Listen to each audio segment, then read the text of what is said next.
Welcome back to Worldview. Facebook censors a journalist who shared too much or often? This is the Monday Line. I'm Dennis Campbell. Now, since writing this piece Sunday night, Facebook took the 48-hour ban that they applied to my account and added 4 days to it. And dozens have written to discuss their own experiences with Facebook censorship. So this remains a developing story. Now, as an early social media adapter, I saw Facebook and Twitter's voice power.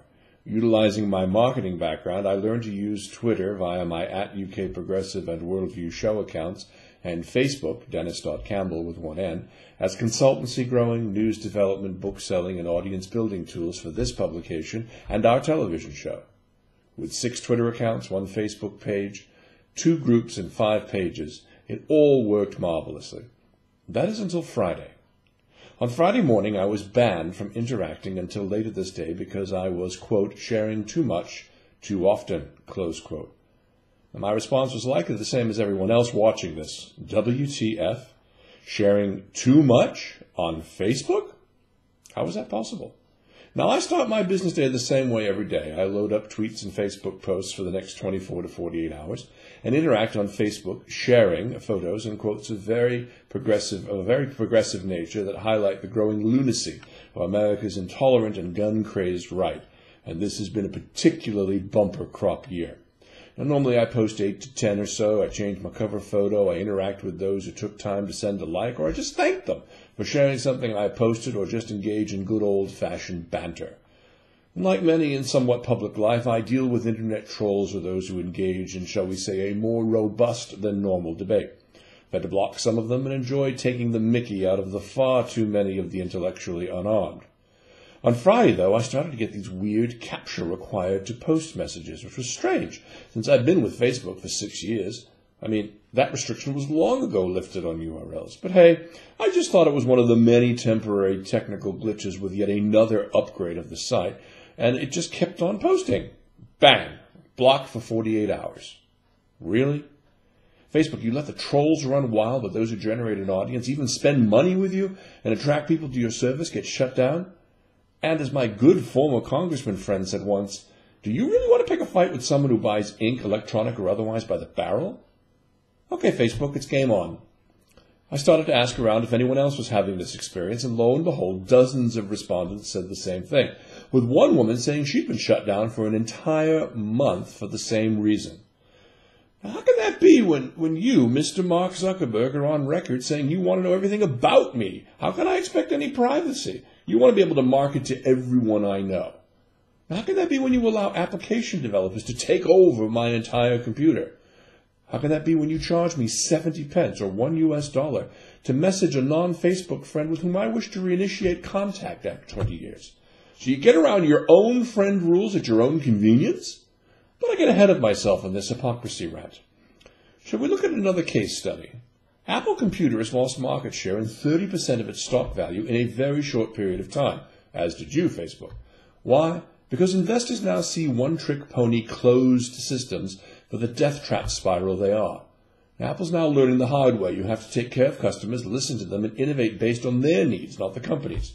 And you think it's just a coincidence that both of your company's share prices cratered? Or is it because the market is waking up and realizing neither of the two company emperors are wearing any clothes?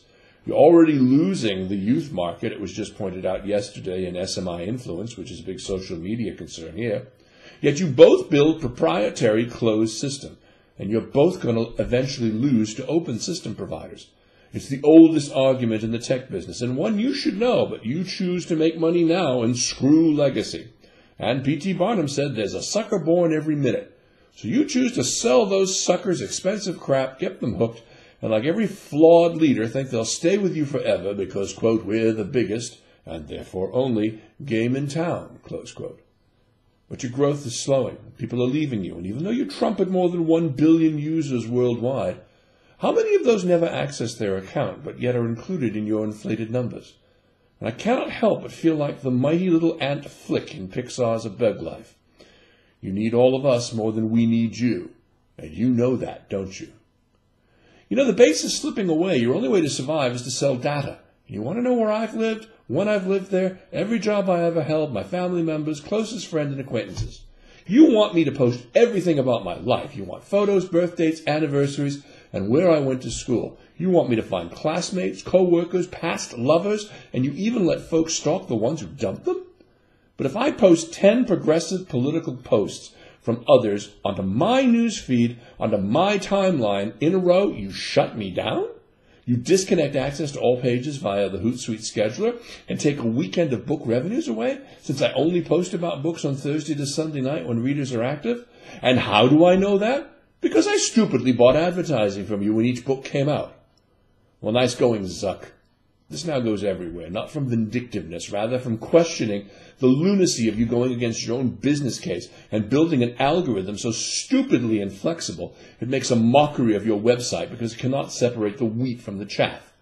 Though you'll never likely see this Worldview Show segment from safe inside your bubble, you hear it here first. The more difficult you make it for people to access and use your site, the faster your much-deserved demise comes, because when on top, everyone is gunning for you. You and niche players are making movement. The niche players are making movement on your flanks. You can't shut us all down, Zuck, so you better pay attention.